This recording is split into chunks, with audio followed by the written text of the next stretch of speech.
আজকে ঝাল ঝাল করে আমাদের পালিত দেশি পাতি হাঁস রান্না করেছি।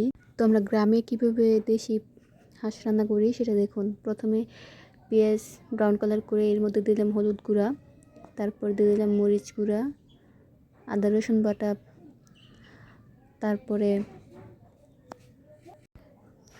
মশলা দিয়ে নেড়ে চেড়ে নিচ্ছি যেন নিচে না লেগে যায়। এরপর হাঁসের মাংস দিয়ে দিলাম। হাঁসের মাংস দিয়ে নেড়ে চেড়ে নিচ্ছি, ভালো করে কষাতে হবে, তার জন্য হাঁসের মাংস নেড়ে দিলাম, নেড়ে চেড়ে তারপর ঢেকে দিয়েছি।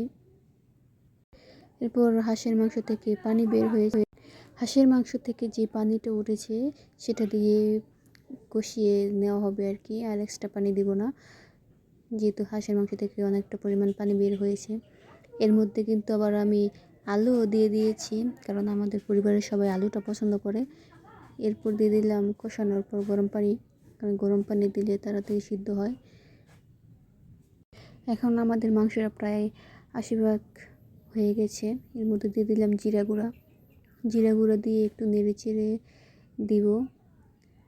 তো জিরা গুঁড়া দিয়ে একটু নেড়ে চেড়ে দিচ্ছি যেন পুরোটা তরকারির মধ্যে, মাংসের মধ্যে জিরার গুঁড়া যায়। তো আগে কাঁচা জিরা বাটা দিয়েছি, তারপর এখন আবার ভাজা জিরার গুঁড়াও দিয়ে দিলাম। এই তো আমার রান্না প্রায় শেষ। দেখুন তো আমার হাঁসের মাংস তরকারিটা লোভনীয় লাগছে না? আমার কিন্তু দেখেই অনেক লোভনীয় লাগছে। আর আমি পেট ভরে হাঁসের মাংস দিয়ে খেয়েছি। শুধু আমি খাইনি, আমার পরিবারের সবাই হাঁসের মাংস দিয়ে তৃপ্তি সহকারে খেয়েছে, কারণ সবার কাছে নাকি অনেক অনেক ভালো লেগেছে, কারণ আমার হাতের রান্না অনেক ভালো লাগে সবার কাছে।